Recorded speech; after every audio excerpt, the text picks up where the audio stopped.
Oh my gosh, Daniel Lewa, new Marvel 20. I can't do this anymore, bro. You're the Marvel fan, Matt. We have to talk about these. We tried, Daniel.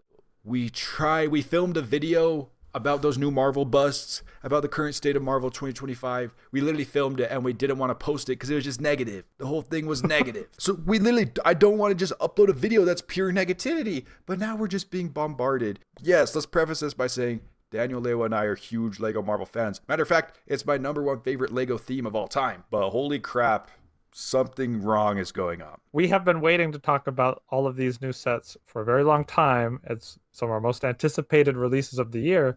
But when we found out exactly what they look like, and we found out exactly what the prices were and what minifigures there were, let's just say we have some mixed emotions on these. So we're going to go through each of the new summer 2025 Lego Marvel sets, talk about what is going on here. Can we just start with the Oscorp tower, please? Can we please start with Spider-Man versus Oscorp and just get it out of the way? Because I feel like this is where I'm going to lose the most brain cells. This picture came out, and Daniel Lewa was like, oh, that's pretty cool. You know, definitely not geared specifically towards adults, right? It's the more thin facade, dollhouse type build. 808 pieces. And I jokingly said to Daniel Lewa, I said, well, it's nice, but just wait till they reveal the price tomorrow and it's $120. He messages me today and says, it's worse than you could have ever imagined. Because I kid you not, this 808 piece set is $140. Bruh. That's it. That's all that needs to be said about this. Like, no matter how good this set is, like at that price, oh my goodness, what are they thinking? Okay. I got a headache. Say something good about it, maybe. Green Goblin, awesome new design. Craven, it's good to see him again. And the Venom with the head on the side with the Eddie Brock, great design. There you go. They're the pros. Some new good minifigures. That Green Goblin is insanity. That's like one of the coolest Marvel figures I've seen in a while. That Green Goblin is so cool. The new Craven, second Craven we've had, but no leg printing. So it's kind of like the absolute bare minimum you could do for a Craven to let it pass as a Craven the Hunter, which is a little bit funny. And I would love that Venom figure. But if you're telling me that the marketing team and the pricing team and Niels B. Christiansen are honestly trying to tell me right now that I need to wake up bright and early on June 1st, take a shower, brush my teeth, hop in the car in the freezing cold, and go 40 minutes to the Lego store and stand in line and get to the cash register and say, may I please order one Spider-Man versus Oscorp building for $140? Do they honestly expect me to just do that with a smiling, happy face, bro? Or am I missing something? It's just really not for any sort of Marvel collector audience, which sucks because, yeah, they have all these nice new desirable minifigs stuffed into something that, you know, is definitely much more geared to someone who has a rich grandma who could get it for them for their birthday. Like Spider Girl, Sydney Sweeney, I like to call her. That's also a nice figure if you missed out on it. Another Miles, another Spider-Man who has R printing, but no dual legs molding. They kind of roll the dice to see what kind of detail you'll get on your Spider-Man. But man, I want to move past this one. It does seem exactly like what you said, like the parents or grandparents that like, oh, we need a Christmas present or a birthday present for our kid. Here's a big Spider-Man pack and the kid will be happy. Okay, here's one other pro. It looks like there are connection points on these buildings to connect to both the Peter Parker apartments, also in this wave, and the bodega from the Miles Morales first spot set from earlier this year. All of these great things about Monkey Kid getting sucked into other themes. Okay, that's great. People can learn from it. You can't go 2 seconds without the Monkey Kid fans saying this is taken from Monkey Kid. Let's just give it the credit it's due, okay? They are making this more mini modular building system in the Marvel theme, and I think that is great. You know, anytime when you can have this extra compatibility and system between sets, that's a huge bonus. That's cool. Is it $140 cool? That's the problem. Well, I would kill for these minifigs. These minifigs, I would really like them. Unfortunately, I don't even think this is a $90 set. I don't even think this is a $100 set. I don't even think this is worth $110. I don't even think this is worth $120. I do not think it's worth $130. And I definitely don't think it's worth $140 plus tax and gas mileage. Hey, maybe next year they'll up it to $150 just out of nowhere. Let's get excited for that. Let's hype it up. Hype up this set. Come on. Hype this thing up. Who do I got to call? Within LinkedIn, within the U.S. government? Like, who do I have to call to get this sorted out? But speaking of that, though, we do have the new Peter Parker's apartment, which is part of that modularity that you aforementioned, where it could probably even stack on the Bodega Spider-Verse set or go side to side with the sets. Oh, that's awesome. I love that. I hope they can continue to do that because New York City is just a city that is very appropriate for this kind of building out. And it is cute, and we do get a new Hobgoblin minifigure. Do you think it's better than the one with the tattered cape that we had before, or the molded cape is better? This one's fine. They seem to really be getting away from fabric capes for whatever reason, but I think this one does a really good job. I mean, the legs look great, torso's great, the headpiece. I think it works really well as a Hobgoblin, honestly. Yeah, it is nice to see Hobgoblin and Kraven come back after having only one appearance. Anti-Venom came in the Spider-Man mech, but I'm a little bit confused in this image. Like, I'm pretty sure, isn't Anti-Venom a hero? Like, he's usually a force of good against Venom, but I guess maybe he could be evil. So he's in handcuffs. It's cute, but is it $55 cute?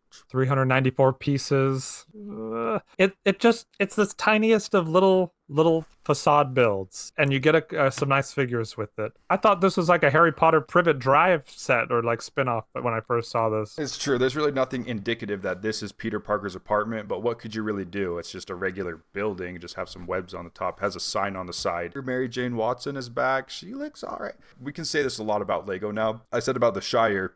I could wrap up the Shire set in one sentence. It's cute, but the price isn't. That one's cuter than this. And why are literally Mary Jane and Peter, like, they're making out in the apartment, bro? And this is on Lego.com's pictures. It is interesting, though, because we always complain, like, we want our comic sets back. We want our comic book sets that aren't based on movies. And now we get them. I've noticed they do it, but specifically with Spider-Man related stuff. They do not really veer outside of Spider-Man related, non-movie related sets. What would you rate this set up 1 through 10 in all seriousness? 5. Just because of the figure.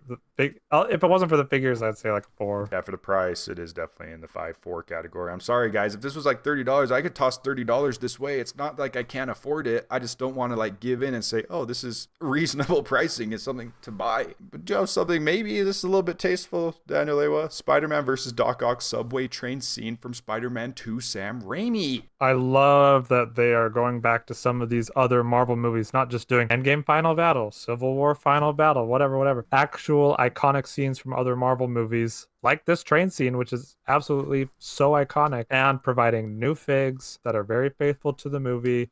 A great little display piece for, people of all ages, really. Alfred Molina's nice. J. Jonah Jameson is nice. Aunt May is nice. And the tattered Tobey Maguire. If you didn't get Tobey Maguire in the No Way Home final battle, here's a cheaper, quote-unquote, opportunity to do so. But I actually think this is a pretty good decision. I like how they did the Across the Spider-Verse set, and now this movie, yeah, it's not just the MCU. 393 pieces, $55 yet again. Do you think this is worth it or not worth it? It's like a single rail car. It's like a $30 little train car with some nice figures thrown in. It's going to be hard for everyone to just like adjust expectations now. Whenever you see the price per piece, $20 more, $15 to $20 more. That's just the new norm. Like, it's sad that we have to become accustomed to that. It doesn't mean we have to be okay with it, but that's like just how we have to gauge our expectations now, and that is true. That is tough. Are you gonna get this, bro? No, not buying this. Some people argue this is the best Marvel movie, superhero movie that was ever made, Spider-Man 2, and it is an amazing movie, but I have Alfred Molina Doc Ock. It's not the trench coat version. For a Marvel collector like me who's already at a certain level of minifigures, has Aunt May, has J. Jonah, different variants, not the exact same, but why? There's no reason to buy this for $55. What are we rating this one out of 10? 6. 6, okay. I'm just agree with you. You've been on point with the scores. I'm 100% agree with you. 6 out of 10. I hate being negative. And when you're negative, it gives you a headache. It's so sad. I don't want to spread negativity. But this may be my favorite one. This may be my favorite one that we're about to cover. Is the Avengers Age of Ultron Quinjet. Like, when I saw this, I was like, this looks new and clean to Marvel. Because we have had Quinjets, quite a few in the past. But I love the little red detail. It looks clean. It's on a display stand. You got a nice little spread of figures underneath. Get it out of the way. It is 1,131 pieces for $130. And honestly, I think this is the most fairly priced one out of all of them. I don't know how much that says, but this doesn't seem like it's not a $130 set. Like, I could definitely see that. What do you like about it? The wings fold up. It's actually on a rotator as well on the stand. I think this is pretty cool as a Marvel collector. I think it's the best Quinjet we've ever had. The display ability on point. It even seems like it's playable. The shaping is just really beautiful. I think it's a perfect Quinjet, honestly. And look at these nice figures. Quicksilver's back. And it's not Lego's fault that he's ugly. It's the MCU's fault for doing him dirty. What?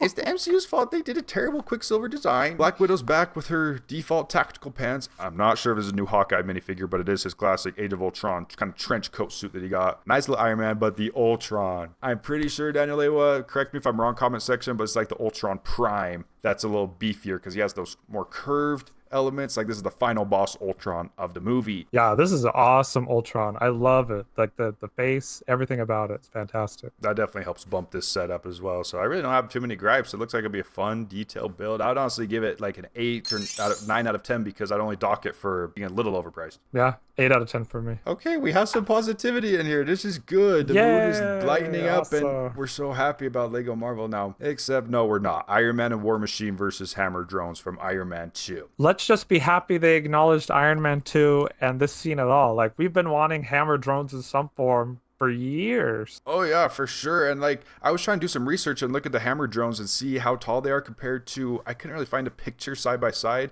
I think they are a bit bigger than War Machine and Iron Man in the movie. I'm not sure about double the height, like in minifig scale. It's not terrible. It just looks a little... something's off, right? They're a lot bigger than the minifig scale should be. They should be, I don't know, like one and a half times a minifig size, which, you know, you could have done with a minifigure, but it's interesting that they went this route. Maybe it's just more playable this way or something. Yeah, and you actually, in the Lego sets, you want something to build, right? So to doing this, there are pros. You actually get a buildable little Sentry. It's actually not terrible. Nothing crazy new about this War Machine or Iron Man, but I never complain about a War Machine, bro. So actually not terrible on this one either. It's a little skimpy, and it is 204 pieces for $23. Okay, right? This isn't bad price, right? No, not too terrible. I mean, for an avid collector, there's nothing here that's like ultra desirable. We've seen a lot of these minifig parts before. Okay, but I'll give it a 6 out of 10 because it's nice. It seems fairly priced. Nothing ultra desirable. But the War Machine love doesn't end. Last set, the Avengers Endgame. Thor versus Chitauri. Why is this called Thor versus Chitauri? This should be Iron Patriot. It's a little jarring. The first thing I said was, when did this happen in the movie? You don't remember? It's when the Chitauri come and, the superheroes fight them and it's all like one big CGI fest. I know what scene it was. I just don't remember Iron Patriot being in like a massive suit with little stubby legs and giant cannon arms. He did have a little bit of a beefier suit, but they wanted to give you something here to actually build mech style, which is kind of nice, but it's kind of like it's like not like what was in the movie. You know what else they gave you here to build? An absolutely cooked Monkey Kid side build. What is this portal? The only thing that could fit through this portal is what? Baby Groot? I don't know. It's like a portal like starting to open, but I think people are saying this can connect to your Endgame portal set as like a little addendum item.